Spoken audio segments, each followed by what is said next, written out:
Hello and welcome to From Our Perspective, two therapists, moms, and a mic. My name is Katie Truax. And I'm Claudia Glassman. And today we have our first guest on episode, what is it, 6, 7? I don't even know. Who knows? So today we are welcoming Emily Kapit, who is a 3-time certified master resume writer, as well as an industry-leading career strategist and career resilience expert. But why she is here is because we are going to chat a little bit about going back to work, right? Figuring out how we go back to work, being home with, our kids for a while. How do we maybe re-strategize our career goals, balancing, parenthood and our desire to go back to work, or maybe our need to go back to work. Emily is also the founder of Refresh Your Step, which does career advising, resume advising, interview prep, job search strategies, salary negotiations, all of that stuff. Emily, you can fill in the gaps that I left out.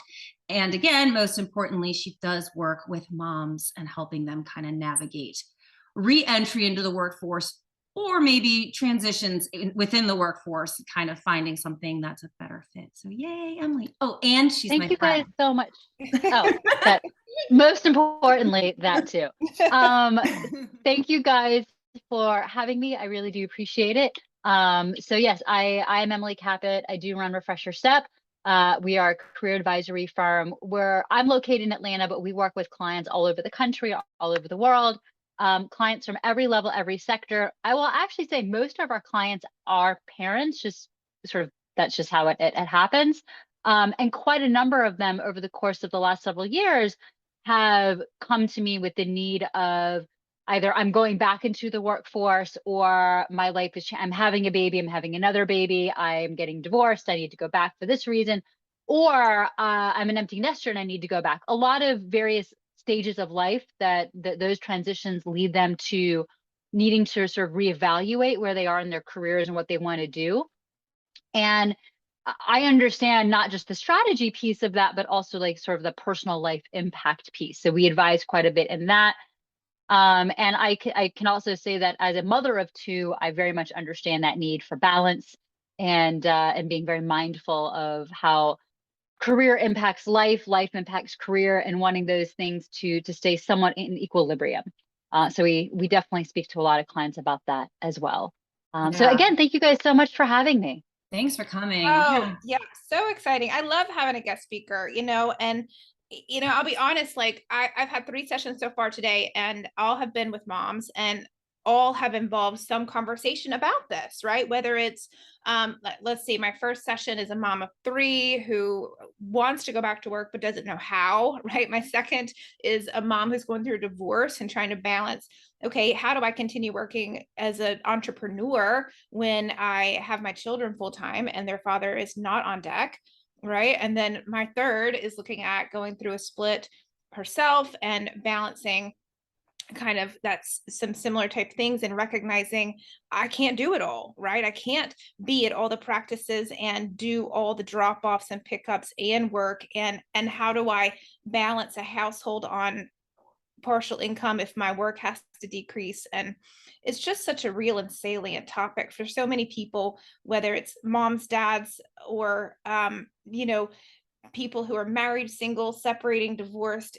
It really is something we all have to think about. Yeah. Oh, for sure. And it pops up in such a myriad of ways. Like I said before, kind of stages of life. And so from our perspective, I feel very strongly about like, let's understand each individual situation and advise therein, right? Because there are general strategies that work for going back into, you definitely need the resume. You absolutely need a LinkedIn profile. You need to be very thoughtful about, what your achievements are and how to speak to them. And that's for interviews. All of that is generally applicable across the board, but there's going to be shades of gray and nuance to every situation from a career perspective, but then also like the personal life perspective, and needing to understand all sides of it to advise within. Yeah. Yeah. And I kind of, this topic came to me from conversations with clients, as I think all of our topics really. And the perspective I was coming from, based on conversations I've had recently, was, you know, I have a degree, I was working, I have kids, so I'm home.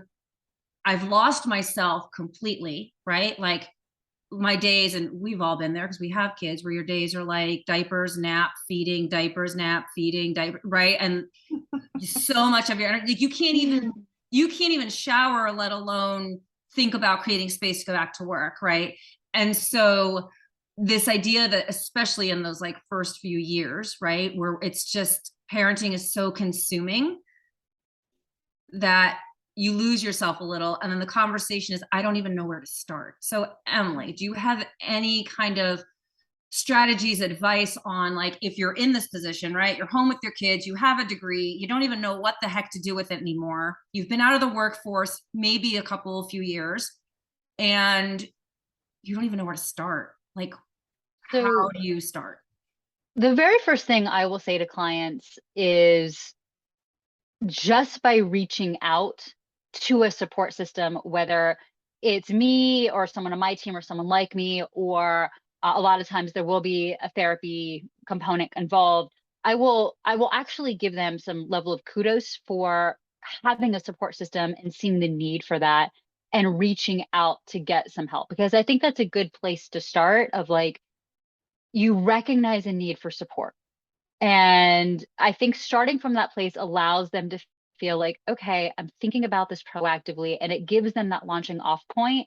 And then from there, it's, we always do like some version of an assessment, right? To understand what was your background, what are you thinking of doing, what's your timeline, kind of getting those logistics pieces out of the way, understanding that specific person's need. And then from there, it's a matter of saying, okay, here are the key elements that we need.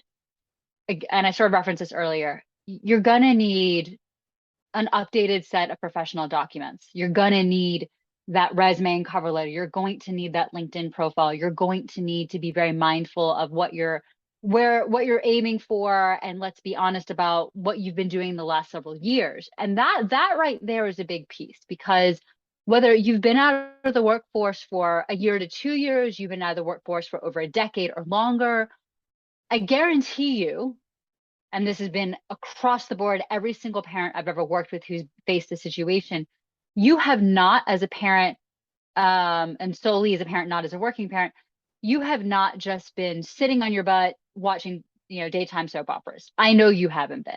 Right. And so we like to assess in a very, open way, what have you been doing in the last several years? And inevitably, I've yet to find a client who's like, I did nothing. I don't know. I was just hanging out.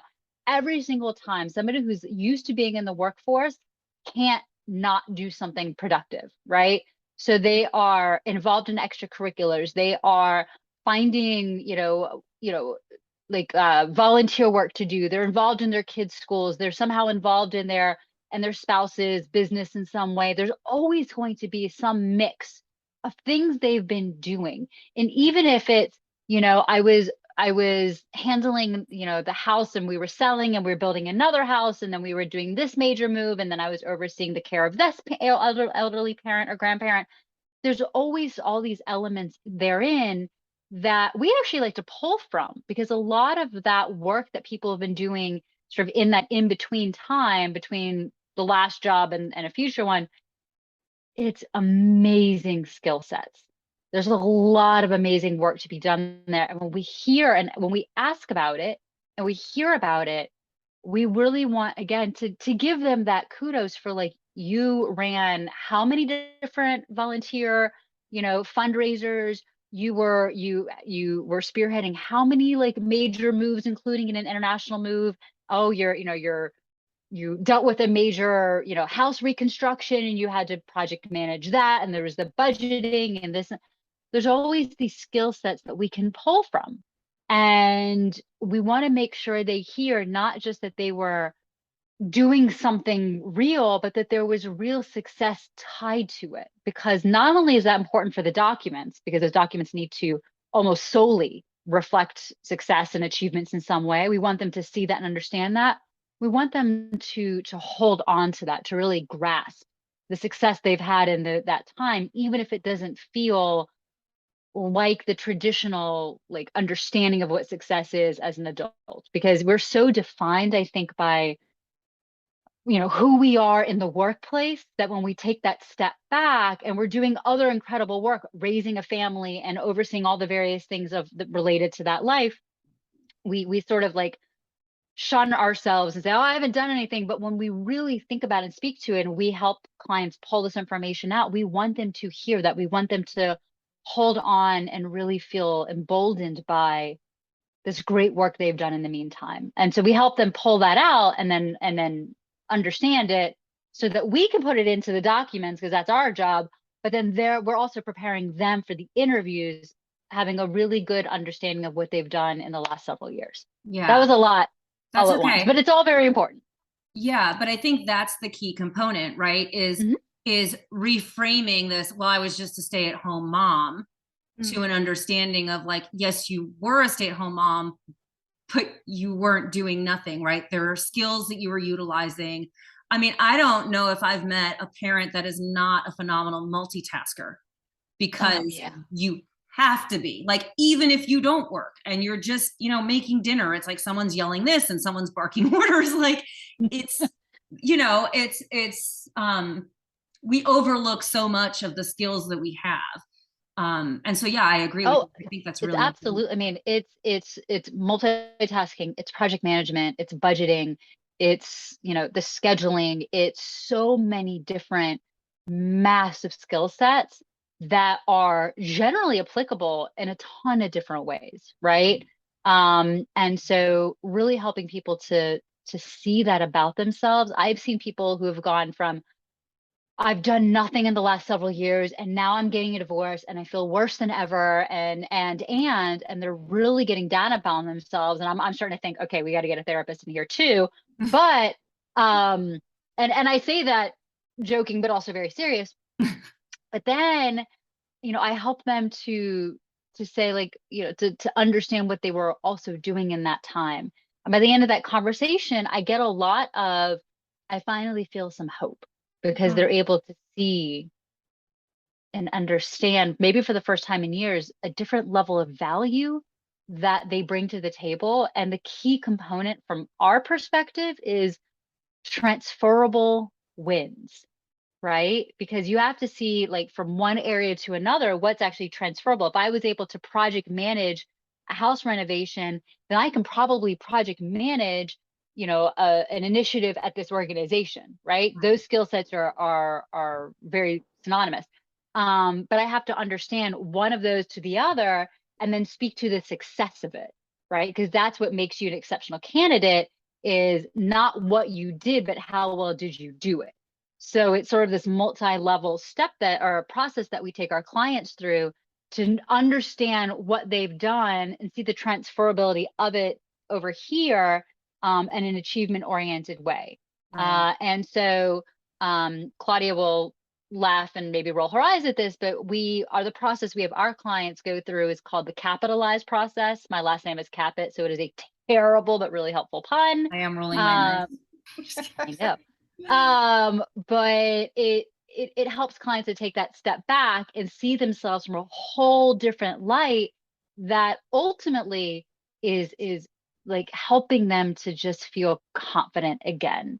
And that's so critical for when you're facing this like major life change, to learn to feel that level of confidence and know that that's going to take you through those interviews as well and into the new role. Yeah, absolutely. And I know, Katie, you didn't stop. You didn't take any time off from work, did you? After you had Ellie, did you kind of jump right back in? I feel like you did. My brain doesn't stay still for long. I intended to take a lot more time off than I did. I mean, Rob has pictures of me in the labor and delivery room on the phone with clients calling the clinic to try to schedule appointments. I'm a weirdo, you guys. I'm an anomaly, I think, when it comes to this kind of thing. That's me. I wanted to go back that to work was me so bad, and so fast. And so I didn't take a lot of time off. I went back part-time. Yeah. But I went back, like a month after Ellie was born to see clients, and I never stopped really like answering phones and Right. stuff for the I clinic. didn't So stop I'm either going to with represent either all of the mine. people that don't go back. No. Right. And I took, so after Ansley, I went back very, very part-time. And then when I was pregnant with Kenzie and we moved, I stopped working for, what was it, like 3 years? Yeah. And it's interesting because, I sat there for 3 years. I think I started blogging. That's when I started Mighty Oak Parenting, because I was like, what am I going to do? So I blogged because it felt like something I should do. But I remember sitting there being like, okay, I have all of these degrees. I'm still doing my continuing education because my license requires it, and I'm not letting those lapse, right? But I was doing like nothing in my field. And even going back, luckily I run my own business. So I get to kind of choose how I re-enter the work world, right? And I got to choose what pace I wanted to take and how many clients I wanted to take. And I was very fortunate in that. But I gotta tell you guys, man, that like first bunch of clients was hard. It was hard to like mentally get back into it, and it felt uncomfortable. Mm. I feel like my experience personally was different in the sense that with Hallie, who's 8 going on 9, I had the business already for a few years, but it was right when I was pregnant that I'm like, oh, I think I should probably expand my team so I can like, see my child that I am pregnant with. And I remember I had the team already sort of starting to build out and starting to hand off clients. But she was, I mean, by the time my husband went back to work, he took a week, it wasn't long. I remember her sitting next to me in her swing, sleeping, and I'm like back on my computer, like nothing happened, except I had this little person to every once in a while take care of. And I had some support, I had some help. We had like a fabulous part-time nanny who was amazing and really allowed me to jump in and nurse and do what I needed to do. Solly was a different situation because and I think a lot of parents can understand this in their own way because a lot of people have like some version of like a traumatic pregnancy or birth story.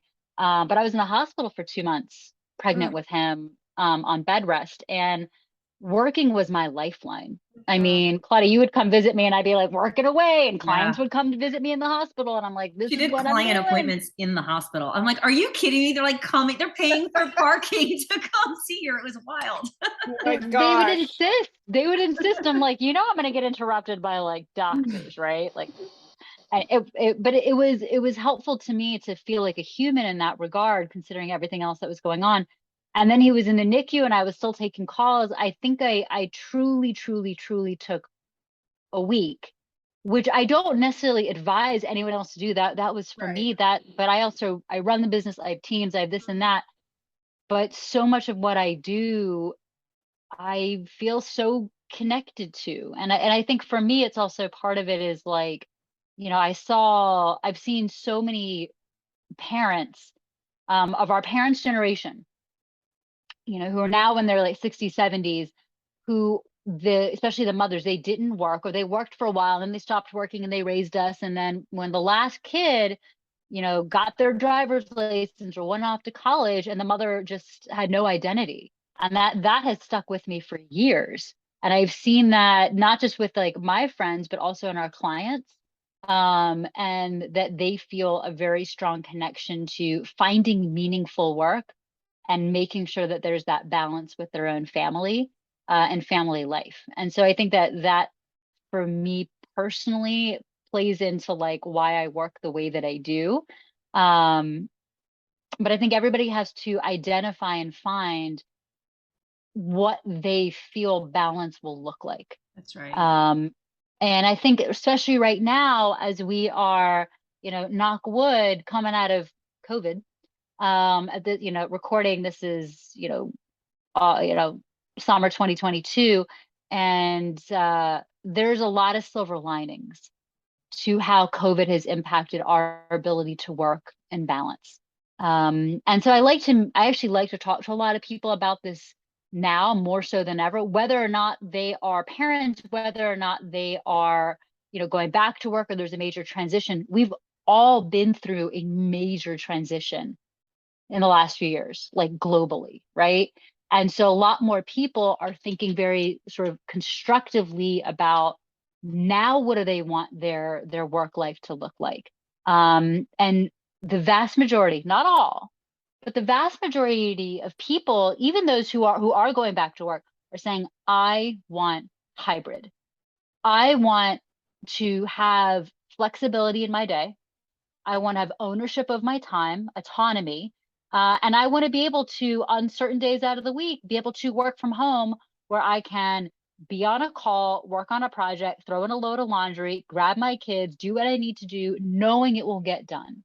And having seen that this was actually a really, really big transition and sort of like adjustment point throughout the last few years for so many parents. And a lot of companies and a lot of industries had to adjust very quickly to this can work.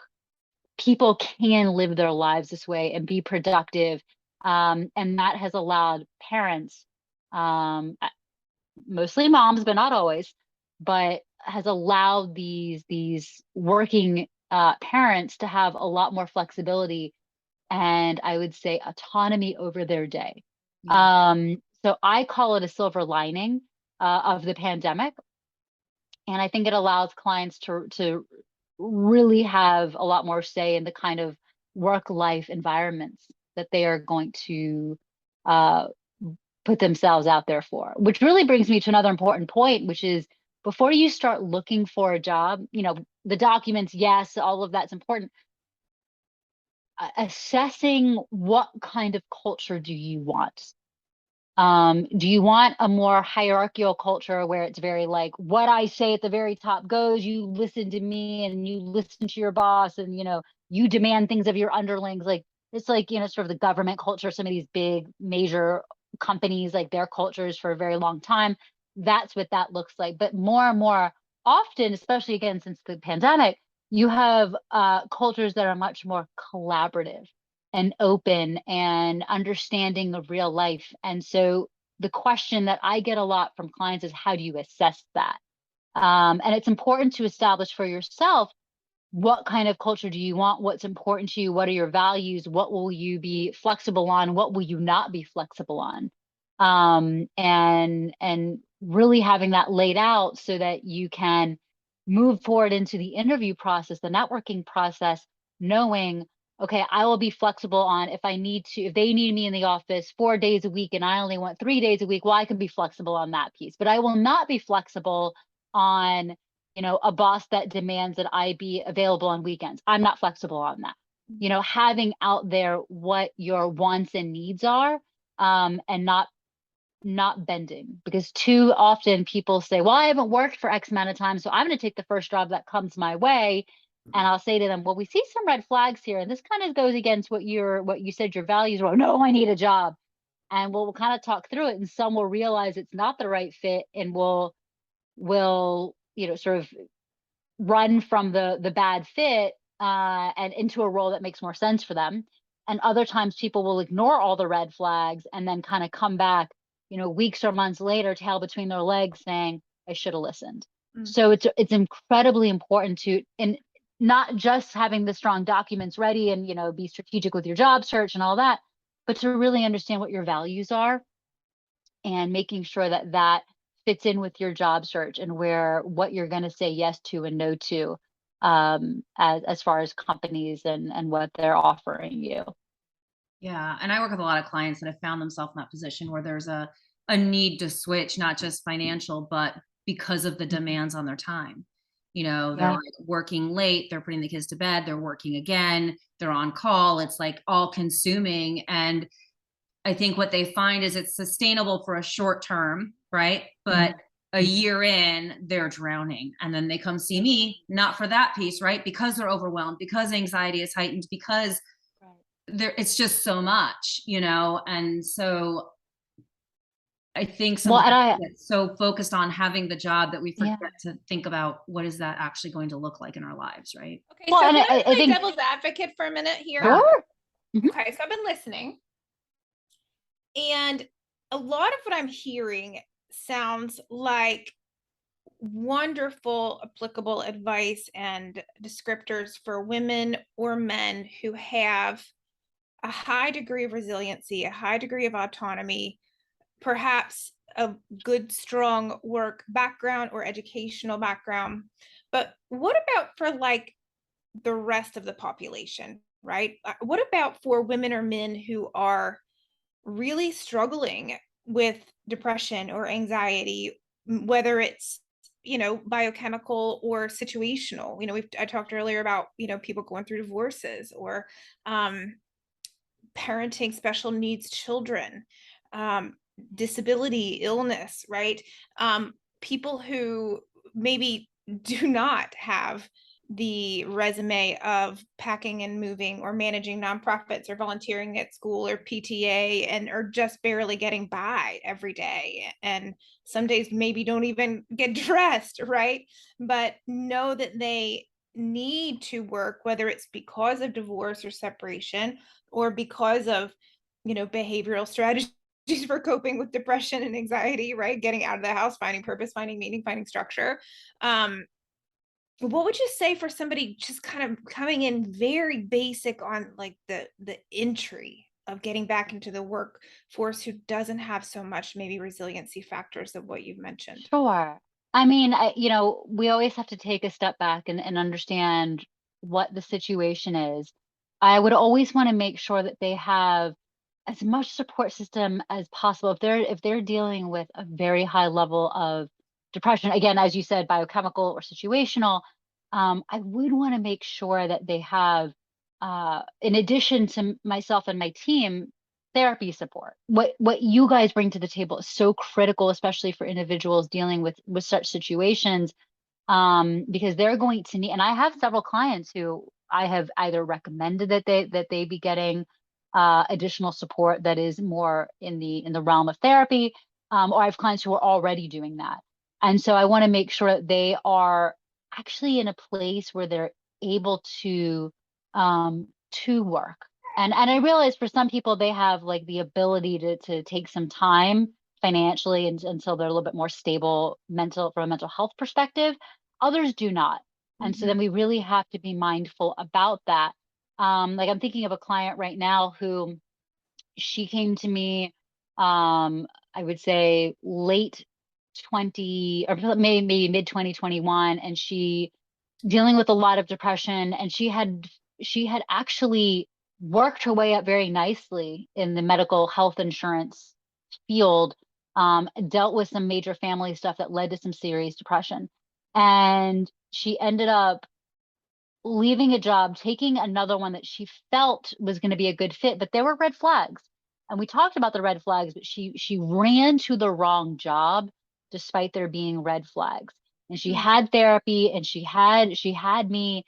And then a few months in, she came back saying it was the wrong fit. I should have listened.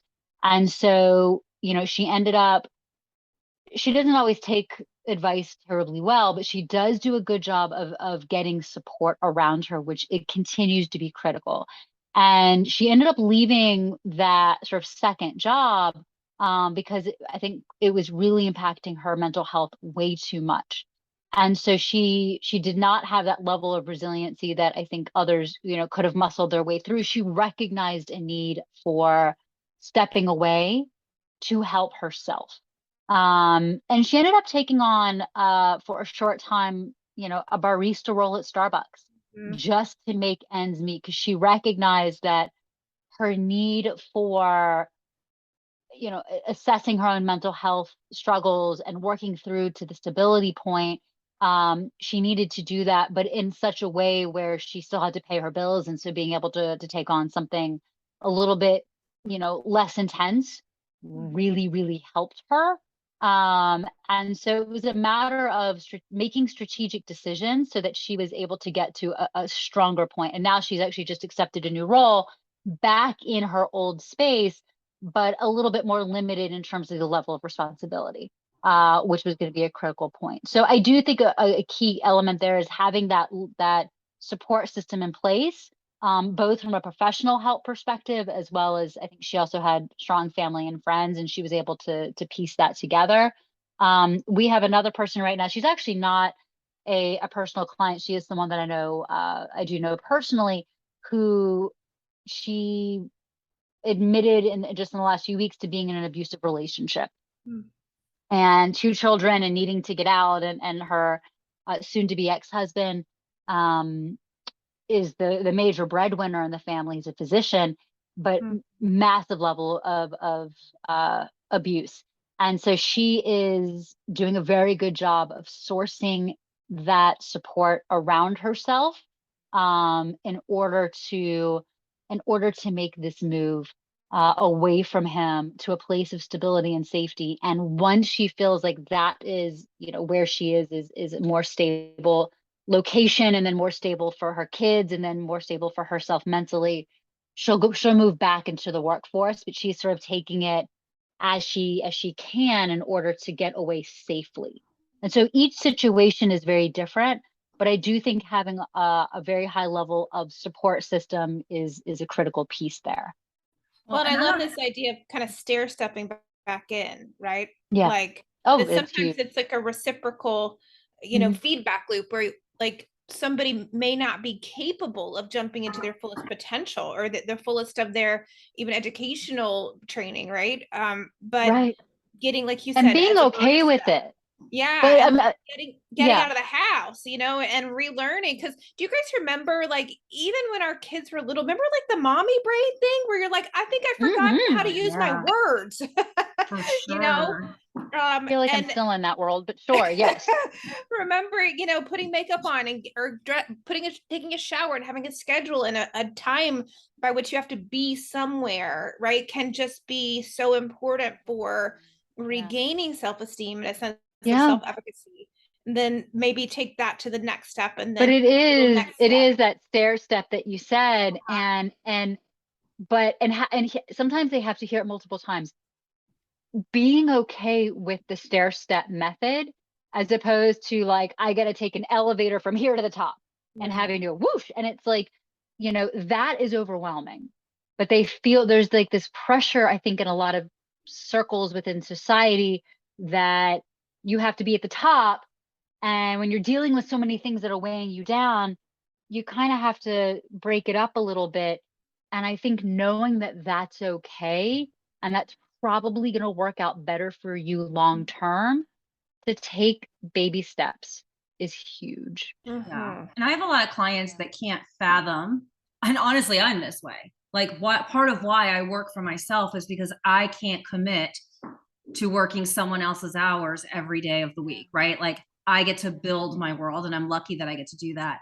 But I have a lot of clients that's the hurdle, right? The hurdle is like, maybe they have a degree, maybe they don't, but like, how do I just do something? Like, it's that first step that they struggle with. And I have a lot of conversations about just doing anything for starters, right? Obviously, this is assuming Start, they yeah. don't have to work to support, right, to feed their families. This is like the Right. assumption that it would be helpful, but it is not crucial, right? And so we talk a lot about maybe monetizing things that they just enjoy doing anyway. Like, I've got clients that are Yeah. super crafty or really good at baking or really good at like just organizing things and like kind of like virtual assistancy stuff, right? And you can find virtual There's so assistant much work of that online that's now. contract, right? Like, you do the job, you get X amount of money. So Right. I do a lot of like helping clients connect with that stuff. Obviously, that's more part-time, right? That's not going to necessarily But be it's direct. interesting. I see a lot of that as well. And I think sometimes that is an amazing opportunity for a lot of people, and it can ramp up quickly, whether providing some level of consulting in a particular space, or they're crafty in some way, or there's some other service they provide. What I find is, and I actually have a client dealing with this right now, when they're about to launch something, some people intrinsically and innately know, let me just open this up and start, and then allow it to naturally evolve, as opposed to other people. And this is one particular client I have in mind. She's a child on the spectrum with a lot of special needs, and she herself has become his advocate, and she's advising others how to sort of go through that education system, and the IEPs, and how to Mm. navigate it all. She wants to launch a consulting business for that. She's actually well prepared to do it. She's gotten certifications. her struggle, and she's dealing with a lot of mental health stuff, a lot of physical health stuff, and divorce and all this. Her struggle is this feeling of, I have to have every bit of this built out right now. And it becomes this like paralysis, because then she's like, I need this and I need that and I need this, and like 72 million different things. And I'm trying to say to her, start small, but start. And instead of like one ginormous leap where you're gonna have to change everything anyway, because businesses evolve, start with small things and see how that goes. And unfortunately, I don't think she's necessarily hearing what I'm saying, because she's just too like caught up in all the other things. Um, but hopefully she eventually will. But I say that because for those who wish to start their own business, um, fully support it. It's a great way to find your way back into the workforce in some capacity, because you can very often translate that over to something else, or allow it to grow and see what it needs to be. But start small, allow it to evolve naturally, and again, in that regard, have a support system around you of like, do you think this is working? Should I do this? And where do I go from here? Have mentors, and just don't make this more overwhelming than it needs to be, because people get very caught up in that. Whether it's their own business or even just the job search, don't make it any more complex than it needs to be, because it can get that way very quickly. Yeah. And I like the idea of, for some clients that I've had historically, quite honestly, I am the support system. Like, it is me. It is, there's no family, there's strained relationships. Like, maybe there's friends, maybe they're not great friends, right? Like, for some people, like, I don't know, Katie, can you speak to that too? Do you have that experience where, historically, in all the years we've been doing this, like, for some people, we are the weekly support system. So, I love the idea of kind of encouraging this reach. It doesn't have to be people, right? Like, connecting with people in the community. The internet makes it really easy, I think, to reach out a little more safely, For anonymously, sure. to see like, hey, can we chat about this? Can I pick your brain? Can I connect? Regardless of what field you're in or what type of job you want to do. But I think for some people, having a support system is the struggle, and so there's this hierarchy of needs, right? Like, and I'm with you. I end up very often becoming the support system, as well, while also uh, suggesting in tactful ways what you're saying too, like to look online for similar communities and people, groups of people going through the same thing. And it might mean stepping out of their comfort zone, but connecting. And even if it's just one person that you're adding to your support system, connecting. And how helpful that can be from, again, growing that system, the support system, a little bit and a little bit. yeah. Awesome. Yeah, I love it. It's so funny because this isn't a topic that I hear a lot from my clients, but just even like I said earlier, reflecting on even just today's sessions, I had two opposite ends of the spectrum, from a poor mother of three with all three special needs in an abusive marriage who has been through trauma and tragedy beyond what you could imagine. And you just hear her story, and she struggled with mental health their whole life. And, there's so much that feels so hard and hopeless about her situation.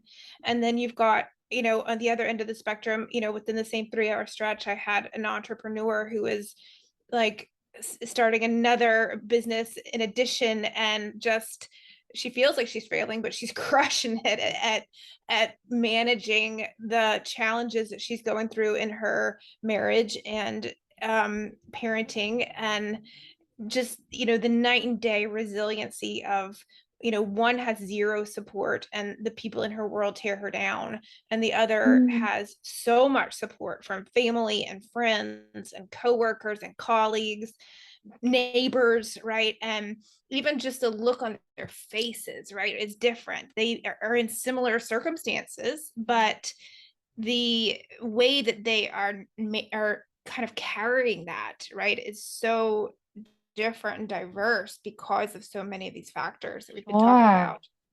Well, and you use the word resiliency, and technically, when I have time, which isn't much, writing a book on strategies for career resilience. And I realize how often clients come to us uh, in some major crisis, right? Mm, Sometimes it's a crisis of one, sometimes it's a crisis of I'm dealing with this particular massive change in my own life. And so it's their crisis of one, but sometimes it's a larger scale crisis that's impacting more than just them, typically in the workplace, right?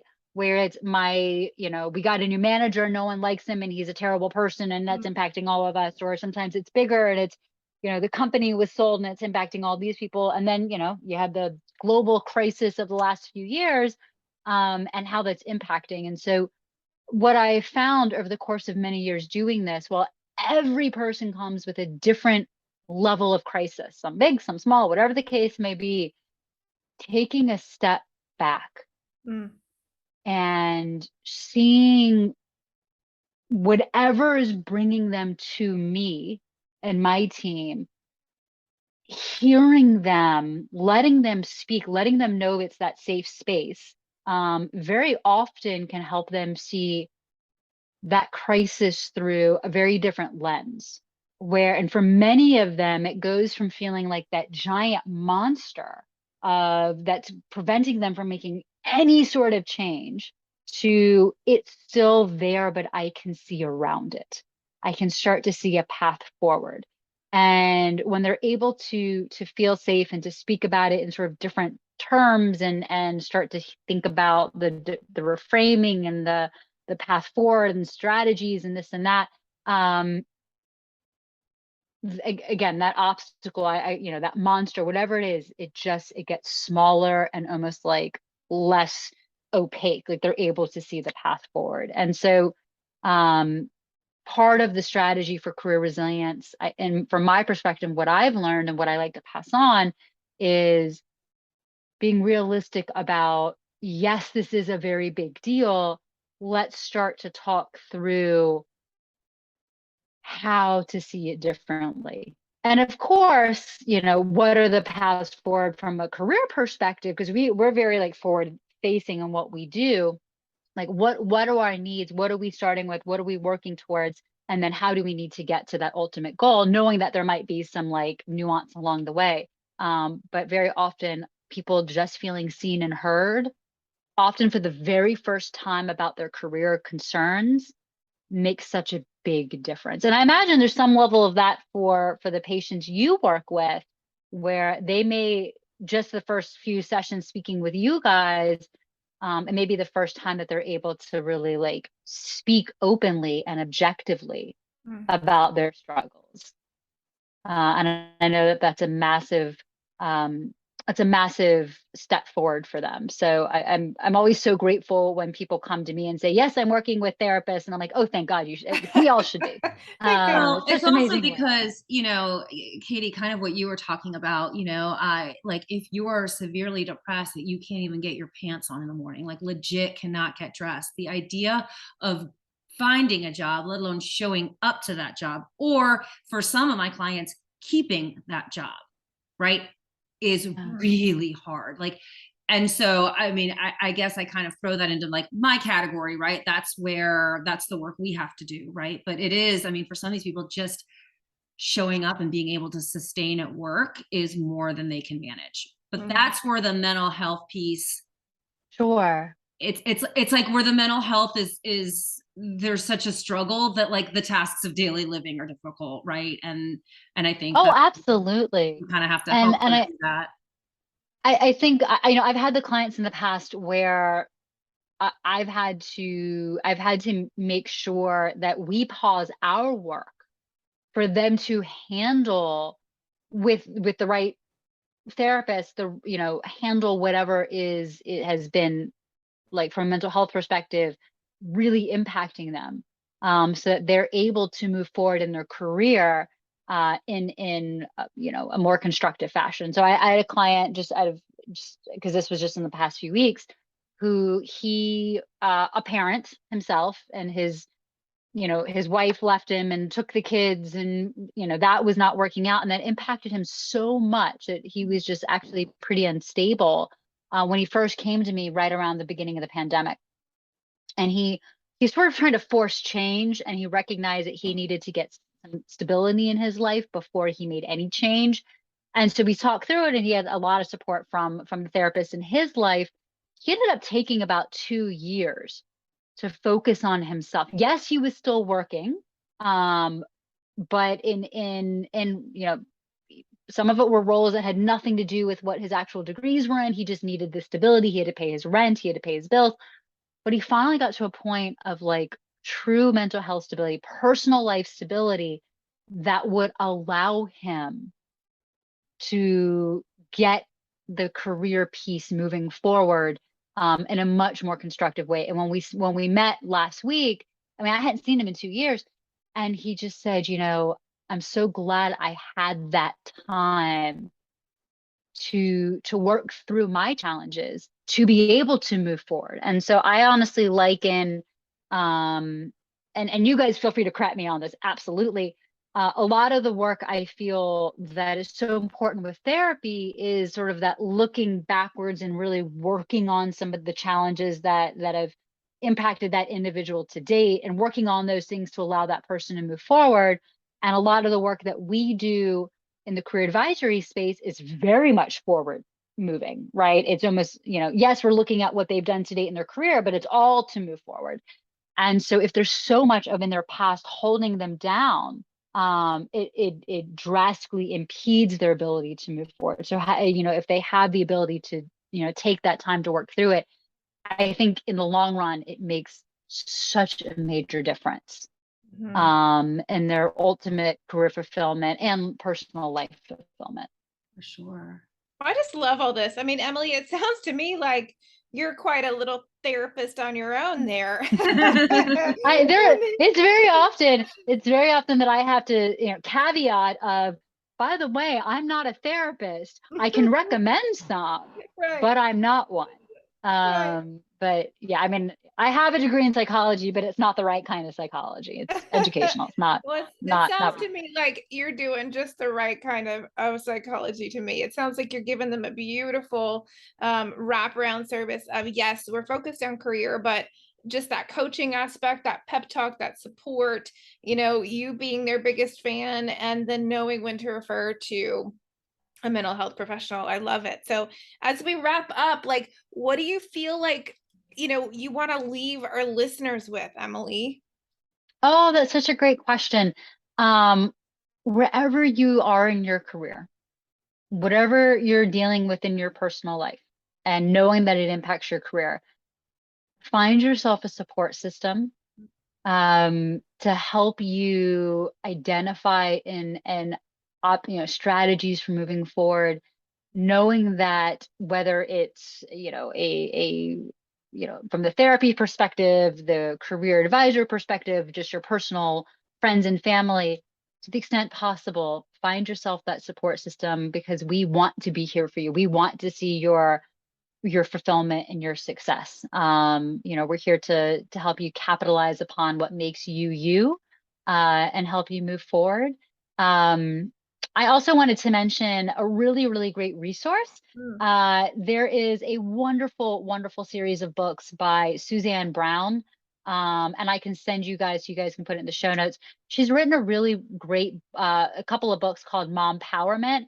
But it's also for dads too. And it's for people who are looking to make a career change, but want to do so in a way that's on their time frame, whether they're moving into more of a part-time role.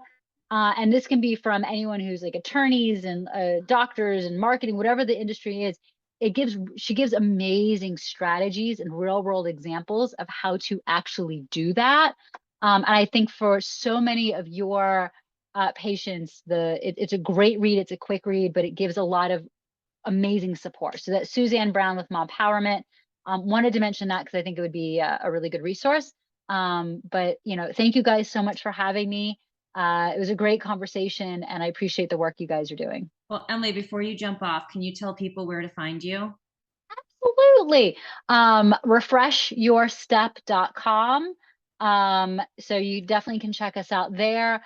We are on Facebook, facebook.com/refresher step, and Instagram, same thing. LinkedIn, linkedin.com/in/Emily Kapit, EmilYKAPIT. Shoot me an email, Emily at Oh, you're on TikTok too, refresherstep.com. I Would love to hear. chat. I am also on TikTok. My social media team takes care of that. I do perform for them, and then they make it look funny and good. So you can also find me on TikTok at Refresher Step. Well, you will not find me at TikTok, on Me TikTok, neither. at TikTok, into. I I can't. I have a can't with it. sit-in. I Yeah, was told to do it, so I show up and they tell me what to do, and I do it, and then yeah, I apparently know. it's there. It I makes love me it. feel old because I'm like, I I'm can't do not. it. I refuse. Oh, well, I'm Claudia. You can find me at mightyoakparenting.com and on Instagram and Facebook, but not on TikTok because I can't. And I'm Katie, and I'm half of Rob and Katie Truax, which is what we are on social media. And Emily, I was just so glad to see your face. Sorry that our listeners You don't get to see too. your beautiful face, but we do, and that was so good because I haven't seen your person in quite a long time, and I so glad to hear know. your voice and to chat You as with you well. about these topics. I feel like this is going to be really helpful for a lot of our listeners. So, as always, guys, thanks for listening. And you can find us on social media. And if you do, feel free to leave comments in under our posts about anything you would like to hear next. So, I guess that's it. That's all. And everybody take care, and we'll see you next week or hear you next week.